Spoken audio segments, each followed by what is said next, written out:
The Lui Diaz Podcast. There's less chances of people just stealing and running away with it. Is the audio better now? 100%. This is supposed to have your name on it, but Yes. Haroon Hilmy. Hilmy. Hilmy. Everyone misses I used to be good with names, bro. I used to be good, but then I turned Aussie. Oh, what's your origins? Like Venezuelan. Venezuelan. And obviously having a foreign name, you have the experience of being, mispronounced a lot. Yeah. So it became really important to me. And for a long time, I was nailing people's names.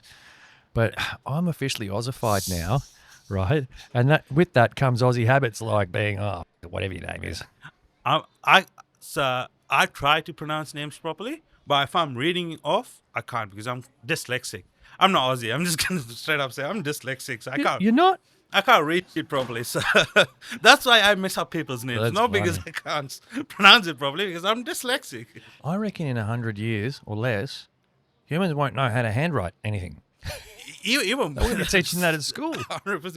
They'll be like the ancient Egyptian text, the hieroglyphs. They'll be learning that, Yeah. just learning letters. No, we'll walk the into alphabet. a pyramid and it'll just be a bunch of YouTube videos. Mr. Beast selection. Writing was invented by accountants. Is that right? Yeah. So I know. I've literally heard something like this in relation to like the Incan cultures or the Aztec cultures or something like that. Right. Incans, something. even the Egyptian cultures. So when they look at the old tablets and stuff, so the first written letters are literally, this mother owes me this much money. It's just about people just complaining how much other people owe them money. And that's basically why they say accountants invented writing. And that's, I used to tell a joke. I used to just start off with the joke saying that you can call me a curry-muncher. Because for some reason it's supposed to be an insult coming from Australia. It's a compliment. Yeah, because you're known for your cuisine, right? It's the Vegemite's only thing. So it's like, fuck off with your Vegemite. And you're insulting me for having better cuisine. It's like, that's not an insult. That's a compliment, calling me curry muncher. I see, like, some people get offended when you say curry as well. It's like, it's not offensive because the Bro, food. we live in the age of being offended. 100%. You know what I'm saying? Yeah. Like 2,000 something, 5,000, 10,000 years ago, they were building pyramids for fun. These days, motherfuckers don't know how to have fun anymore. So they've invented being offended as a way of, they're like, that's their fun. That's their sport. So, and Let me turn the neon sign on.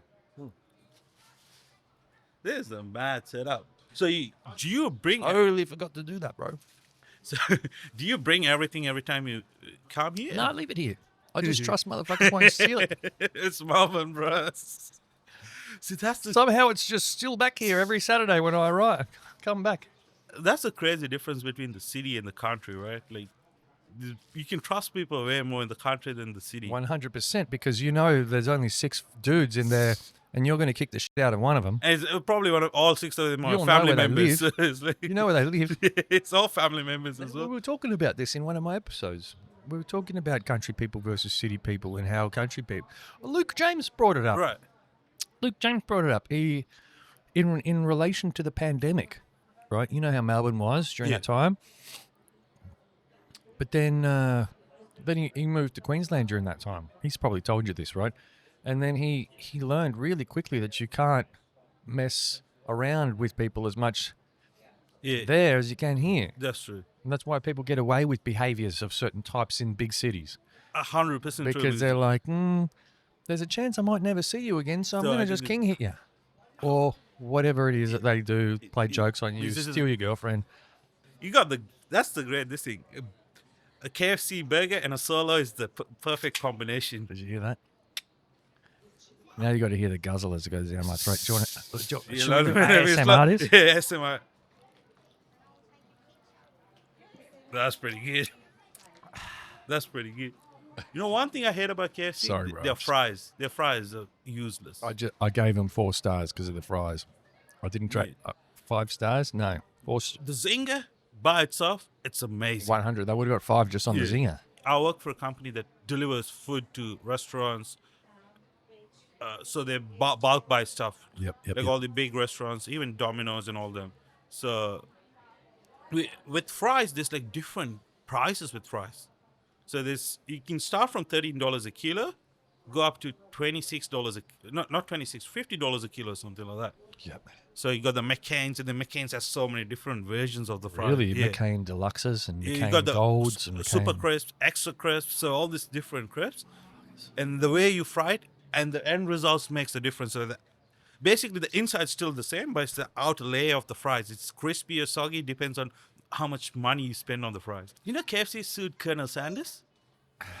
Wait a second. You didn't know that?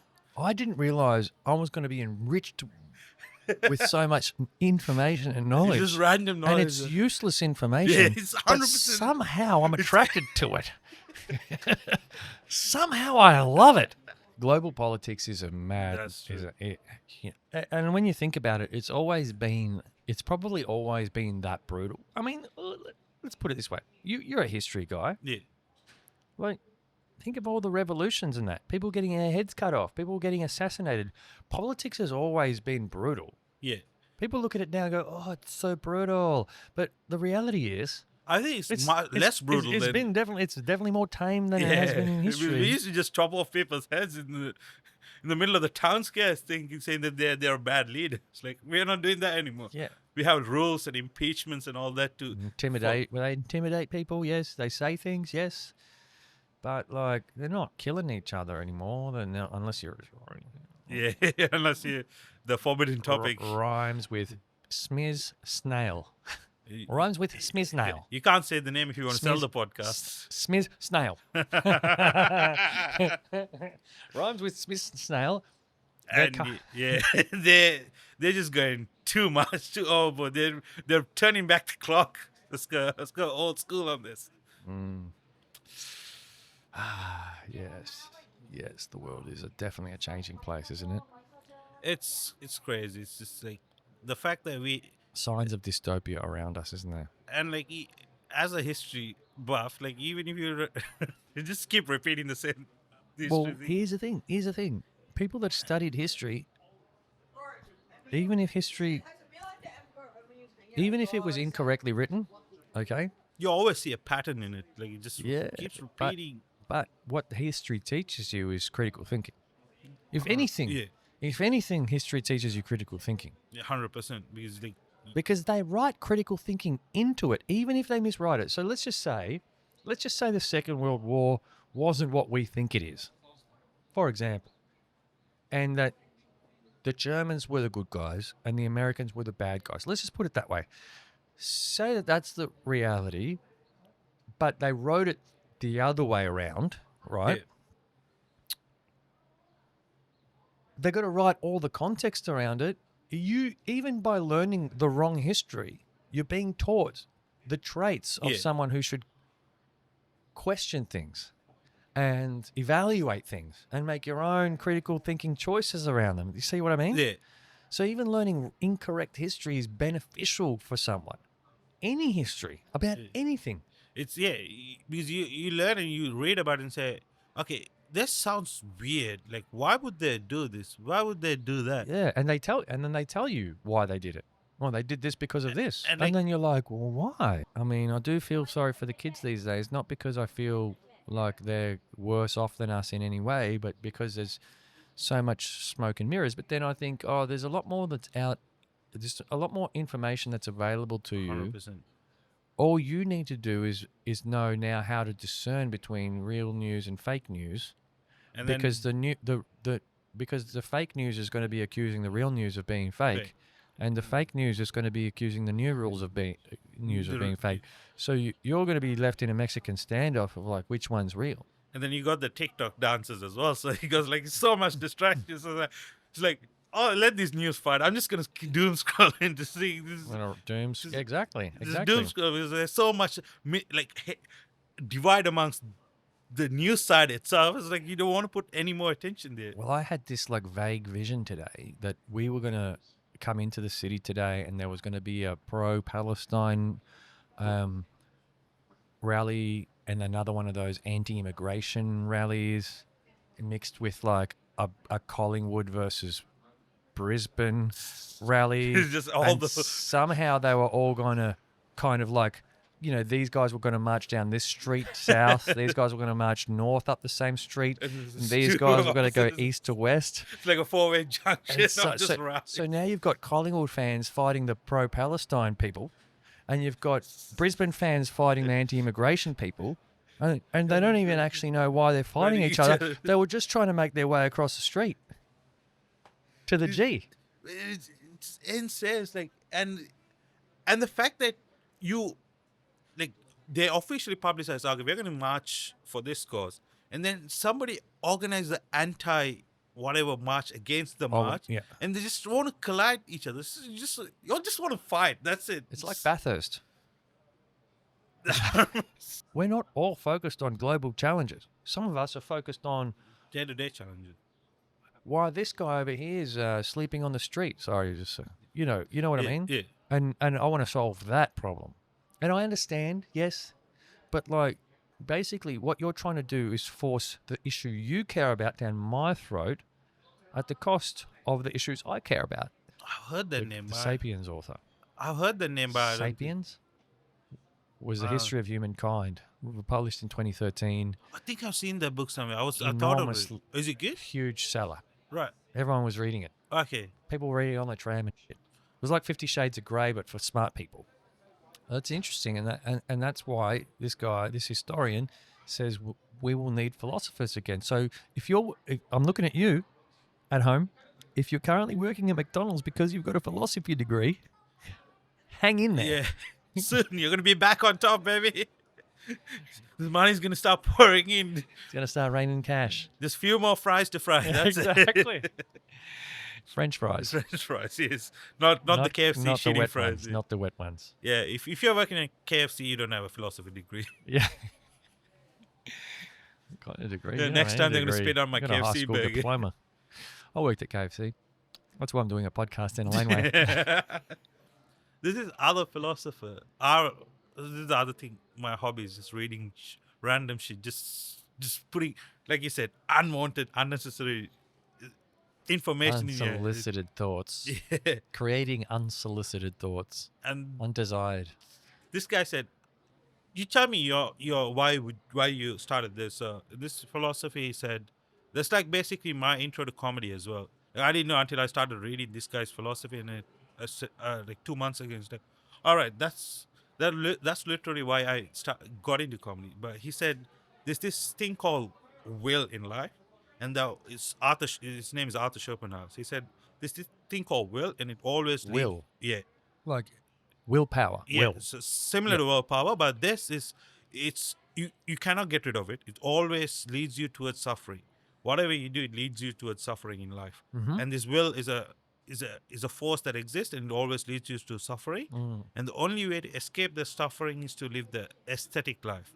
And that living the aesthetic life is just a small period of time you escape that period of suffering. Mm-hmm. And he said the aesthetic life is basically going anything into art related, like music, podcast. Like this is creative. Yeah. A creative avenue to escape that suffering for a small period of time, and then you get back to that. Do you reckon the podcast, you started the podcast, was something like that? Like it was an escape towards... I think escaping reality has been the reason I've done everything in life. To be honest, I think apart from having to go to my day job, which has been different jobs over different periods of time, but I think every single, I'm going to say 95% of every single action I took for as long as I can remember has been in order to escape the big beefy, like the thing that looks like it's going to melt in your mouth, disintegrate in your mouth. You got to think you just ate air. It's going to taste that good. And I was thinking, this guy's going to bring this. And look, the food that he brought was beautiful, but it wasn't. The barbecue. I was kind of deep down. I was praying for it. I should have done a brisket then for you. Could have, should have. But if you promise to do that next, I'll definitely have you on again. Because I like smoking. Like meat's my expertise. Beef. Really? Yeah. steaks, smoking, everything. That's I what love she it. said. Sorry, meets my expertise. See, the comedian's rubbing in you. The comedian's being I'm you. sorry, bro. No, that's fine. I had to That's a take good it. joke. I That's, had to that's take it, good bro. timing. I had Good to take timing. it, bro. It was there. Anyway, sorry. That kind of what? So if you didn't get what lappa, They were never truly your friends. that's good. But I'm getting what lappa Yeah. today, so this is a sign. This Yeah, is it's like a maybe this is a friend, yeah. friendship. It's This a is the good beginning friendship, of a yeah. friendship. Or you might get diarrhea. It's either one. You Yeah, but as either long as gain I a friendship or you spend half an hour in the toilet. So it's not half an hour, probably the whole day in the toilet. I'm looking forward to it. I'll put that theory to test tomorrow when I'm at church. Because I've met a lot of people where some people weed affects them in a different way, like they get paranoid, or some people they don't get effect at all smoking weed. I've had the full gamut of experiences with weed. I've had the paranoia, bad. I've had the feeling I'm just about to die.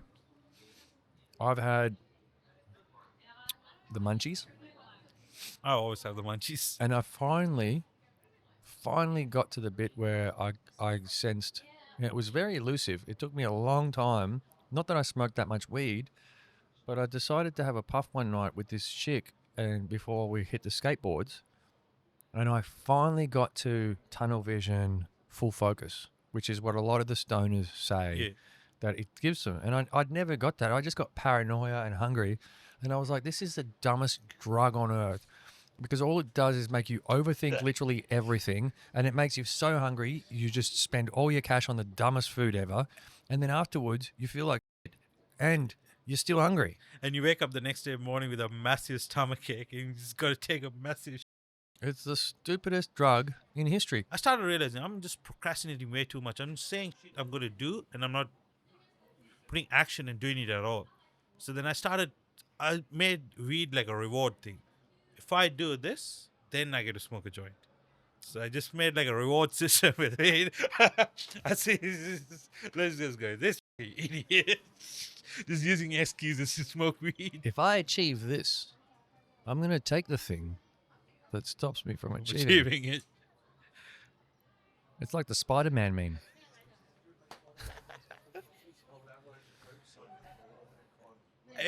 It is pretentious, but it works because if you think I'm going to smoke and then achieve it, you're never going to achieve that. That's true. And the task needs to be very small. It can't be something that's unachievable in a day. It needs to be something that's you can do it within a day or a short period of time. Yeah. If it's something massive, then it's like you just go smoke weed, man. You're not I'm going to gonna achieve it. sort out my sock drawer today. Literally, I'm gonna clean my room today. Okay, you get a joint. I'm gonna take my dog on a walk today. You get a joint for that. So you just got different categories of different things to do. Imagine when you started making it like a 2-day task. I'm going to sort out my finances. Start scratching my hand. You just need that hit. You just start becoming like Deng. Did you get high before you got here? You No. came here? No. Yeah.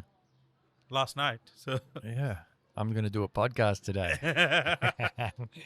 Blaze out for the rest of the before day. I got here, I was actually doing some wiring on my car. All right. Yeah. Okay. Yeah. Sorry. I read your message, but I was too busy ordering KFC. And I was like, oh, good. He's going to be late. Because I was like, I had like 1 hour left. I live in Hallam, so it's like 1 hour Yeah, I from know, me. Hallam. Yeah, so I was like, I got 1 hour more. Let me just figure this wiring out because I had a fridge in the back that wasn't getting power. So it's like, let me figure this out in my car. And then it's like, oh, shit, 1:40, 1:15. It's like, I'm late. You've got like real manly qualities about you. Thanks, man. You know, you still work on your car, and It's because it's so much expensive to do wiring. bro, that's why people do stuff. Because if you There's two options. You leave it broken yeah. because it's too expensive, or you roll up your sleeves and do the job yourself. That's what the old guys that raised us used to do. That's close to $3. That's close to $5. Bro, you could buy another bottle of wine at Aldi's for that. I'm from here, by the way. I'm Wurundjeri. Oh, yeah. I'm a wonder breed and that. Yeah. Well, thank you for having us. Thanks. No. Thank you. Thank you for welcoming us. Thank you. I'm gonna see you. Do your thing, bro. Hey, Thanks, bro. If they need more money, I'll see if I can split this 20 I got. so can I give you a quick hug, bro? Ah, sure, bro. Is that alright? Oh, absolutely. See you, brother. Hug, bro. Yeah. Nah. No, all good, all good. Thanks, I bro. can't do my thing and Yeah, we'll see you around. do your thing, you fellas. Thanks, bro. You too. You too. Cheers. That was this, and this just reminds me of Deng as well. Like, so Deng is basically people like him, like just people who live in the streets who's struggling with addiction. Yeah. And like, and that's the thing. Like, with Deng, a lot of people, like him, we Deng. try to avoid. Because Deng is based on people like him, who's Yeah. just people who are struggling with addiction and living on the streets and everything.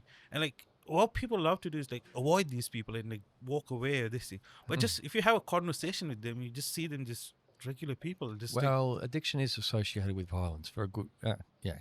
And so, you know, this fella comes up to us with his bottle of wine. We don't know what he wants. yeah, We don't know what he was wanting to do. I don't know if he's having an episode. I understand why people are afraid. I Yeah. do, because you don't want to get glassed by a guy who goes, "Oh, you in my spot." yeah, that's it. But- There's a risk of but it, you're but right. Most of the time, all you need to do is engage in a human way, yeah, a genuine way, and these people will show you that they are human and genuine too, just like you. and they'll They're just struggling with different struggles you have.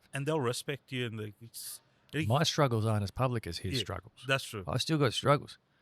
They're just not as public as We his. just like to hide them as I'm not holier than thou. Yeah, You know what I mean? You gotta have a good time. You gotta be joyful. You know, That's you gotta be happy. You broke, you gotta be happy. you're rich. You gotta be happy. It's just 100%. Like, you've got a choice in this. You've got a choice in everything. You know, and I've made both choices in all situations in my life. I've made both choices. I've made the choice to be happy in hard times and sad in hard times. I've made the choice to be miserable in good times and happy in good times. I've made all the choices, and it's I tell you what's more fun, the happy one. even during a bad time. That's 100% true. It's just way better. Just distracts you. Just makes you. It's like the suffering thing, right? It always leads you to suffering. Just find a way to escape the suffering and have fun. Well, I believe in miracles. I believe miracles happen, and I do believe that, like the angels will smile upon you, dependent on you. If you smile in that moment, you'll be given grace, God's grace. You will. I believe that. I've had that happen to me. I was 19. I was moved into a place. Couldn't afford the rent. Was between jobs, but I did have like a weekend job. And I remember one day knowing that I was going to have to go to this pub I worked in, pick up my pay, because they used to give it to us in cash in envelopes. The old school way. Yeah, and I remember it was the early 2000s, and I remember not knowing that the amount of cash I was going to pick up for the shifts that I'd done was not enough to pay my rent and get me through the week, right? So I knew what I was heading into. And as I was brushing my teeth, I remember at that moment I was brushing my teeth thinking about this, and I was miserable. I was just thinking, this is a low. This is a real low. And then I got to the pub, and as I started walking up the stairs to go to the office, in that moment, I just went, I am not going to let this situation defeat me. And I put the biggest smile on my face and went and just marched up the stairs like, Just take it. I'm in. Take it. Went to the office, spoke to the manager, picked up my envelope, took it back to my car, opened it up. There was double the amount of money that should have been in there. So it's the attitude you. Some would say, you know, those people that want to be cynical and don't want to be miracle believers, that's okay. That's a choice you have in life, and that's Yeah. good. Live like that. Please, by all means, where you're free to live how you want. Me, I tend to want to believe in things because that belief energizes me into beliefs that I think have a positive impact on my own life. Yeah. hopefully other people's too, but on the very least, on my own life, which is the only life that matters, and I ain't harming anyone with these beliefs. But, some might think that was going to happen anyway, regardless of whether you smiled on your face. Doesn't matter. I want to believe it. I want to believe it. If you were looking down on the situation and spoke to the manager and said, I don't have enough money for rent, he would have taken it out and started counting the money. Oh, maybe. So you'd have... how much you got in there? I don't know. Jeez, that's too much. You're right. The attitude that you had. Could have stooged myself. You're right. And then I thought about it, right? And and the funny thing is that look, people knew my situation, that I was I'd been homeless. People knew my situation. I think my manager maybe she felt she knew how hard I'd been working. I don't know whether she just felt sorry for me and put extra cash in there. What I do know is that manager later was arrested on a shift that I wasn't working. During a shift I wasn't working, I found out later, was arrested for embezzlement. So she had been stealing money. She was arrested and convicted of embezzlement. Eventually, never to be heard from again. What if she was actually not counting the employees' money and just giving them extra, and she just caught for I reckon she fished a bit extra for me. I put two and two together on that way later, because this happened well before she got busted. So I didn't even have the opportunity to. People were like, oh, you were dishonest. You took extra money. I was like, well, I fucking needed it. I'm working for this place. So this is the same I was thing. working pretty hard.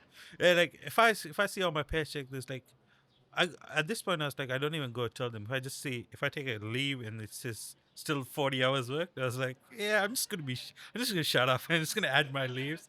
But I know it's disingenuous, but like I do. Shout out to our bosses. Yeah, shout out to our bosses. Hopefully they never see this. Hopefully never. You're funny, man. Hey, this has been so good. Well, whatever happened here happened. But thanks for coming, Louis. bro. It was fun. It was fun talking to you, man. We had fun. Yeah, this was good. Hopefully everyone watches Deng. Go check out Deng, the Gym Junkie. Deng, the Gym Junkie. On YouTube. It's called KNC Productions. I loved it. You'll love it. It'll be fun. If you love Melbourne and you love the streets, you'll love it. And if you're not from Melbourne and if you want to learn the streets of Melbourne, go watch Deng. You won't learn much about the streets of Melbourne, but you'll learn a lot about Melbourne underground Melbourne culture. I love it. Thank you. See y'all. That was fun. That was awesome, man. I don't know why I was so worried about this conversation. It's like thinking like, What the hell were you worried about, bro? what am I going to talk for this long? It's like